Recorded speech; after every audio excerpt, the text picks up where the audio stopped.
Hello and welcome back, TwoSun fans. This old sword with you. It has been requested with some feedback I'm getting from my giveaway that a good number of you want to see more TwoSun reviews. So I took this guy out of deep storage. It's an oldie but goodie. This is the TS56 by Night Morning Design. It's an interesting and unusual one for a few reasons. It's a large knife, good size blade, and I like it for that. We have an overall of 8 3/4, just shy of 8 3/4, and we've got a blade that is right about 3 3/4, a little bit more than that perhaps. Getting the specs out of the way kind of quick so we can talk about some other interesting things about this blade. So the weight is not going to be light. 4.635, not crazy. A little lighter than I thought it would be. And if I use the flipper tab as a measure, we're going to get 3.9 millimeters, and we're going to get a handle thickness of 0.62, so a little bit on the hefty side, but you can see that it is contoured across here with kind of a flat facet here. And the interesting thing about the G10, the black and white G10, is that it is kind of an oval shape, different pattern. All depends upon the way they layer it and the way they mill it, but you get these straight lines going across the perimeter, and in the center you get this expanding oval, which is kind of interesting. This one comes with the deep carry spring clip, which I happen to like. They do, however, use domed screw heads. Not a favorite. Be nice to have flat screw heads, although I haven't had it hang up very much in the limited time that I've carried it. And we have a blade that is kind of an interesting drop point Tanto, is what I'll call it. You have that definite secondary point right there that makes it the chisel point Tanto. Got a secondary bevel on the blade grind. These real interesting and not necessarily useful but visually appealing slot cuts in the surface of the blade along the spine, I guess.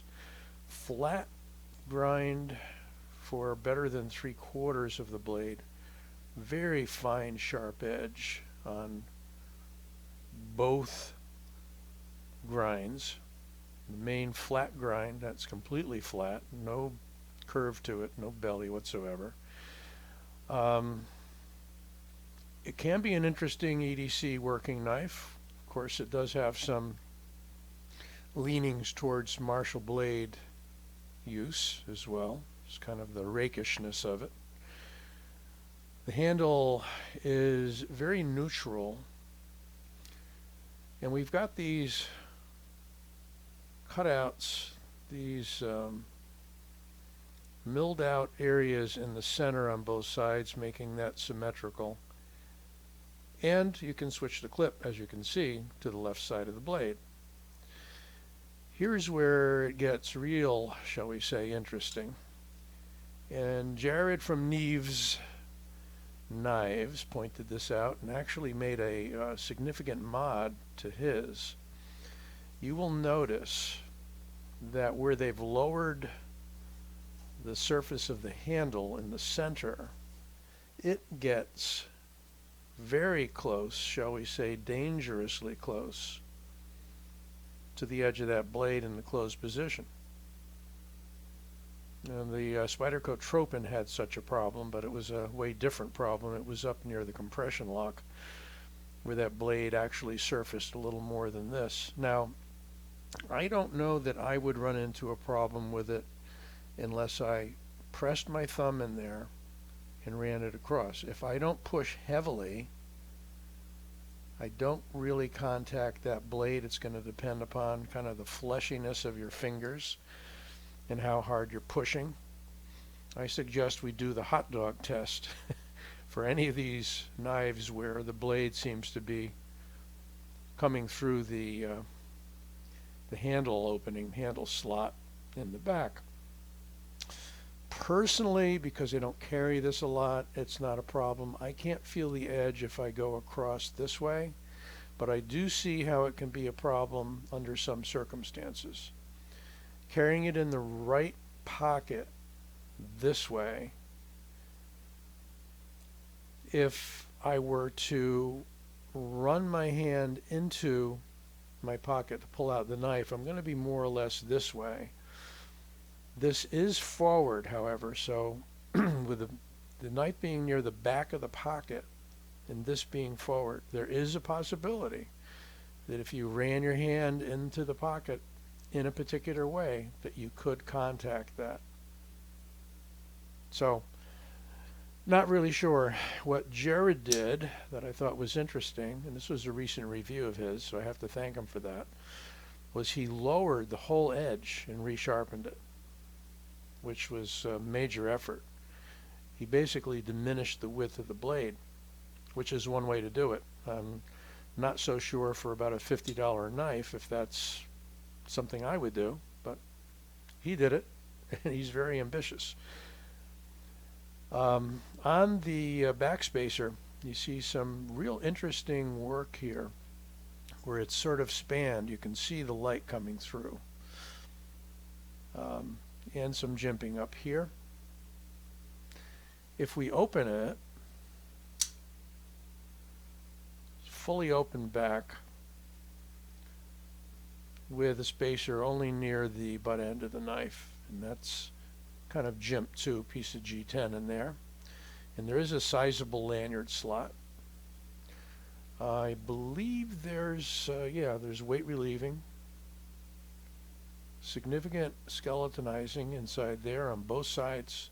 So they took a lot of metal out, and it's a thick liner. The sense in the hand is that it's not overly heavy, but that it's solid, very solid. One thing I do notice is there's no relief for the liner lock. You have to kind of press your thumb in there a good deal to get it to disengage, but it's beautiful drop shutting. It's on bearings, very smooth. And you know, when you hold it this way, it's sort of a stick-like shape. You could use that pommel as window breaker, perhaps, even though it's not super defined. Or you could use it for impact in a self-defense situation. Flipper tab is not overly done. More of a light switch kind of a deal.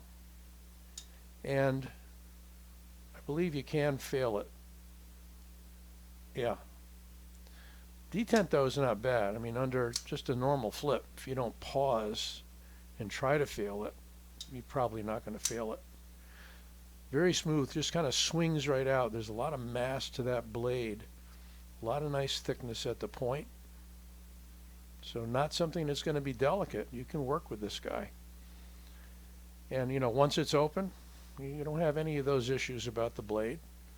No real, little bit of a guard there to keep you from slipping. And then you've got the features in the handle, which actually help you grip it a little bit better. But any position you want to hold it in, it's really nice. I mean, that's a kind of a neat point down knife. Edge in, edge out, doesn't matter. A quick comparison with some of the standards that we have around here. How about the Benchmade Freak? So against the Freak, it's just a teeny bit longer in the blade. And against the Rat 1, let's see what we got. Very comparable, almost identical overall length. So, I think we got all the specs on it. That's the TS56 from TwoSun. Kind of a cool knife. I'd recommend getting it. Not so sure how big a problem the edge is. Again, it depends upon a lot of things. If you're aware of it, if you're cognizant of it, you're carrying it every day, you're likely to be careful. It's not exactly sticking up above the edge of the handle, but it's close just beneath the surface. All right, so kudos to TwoSun once again. We'll try to get some more TwoSuns out there. I've done quite a few of them now. You can check out the playlist. Don't forget to like this video and subscribe. We'll be back with you real soon. This Old Sword, signing out.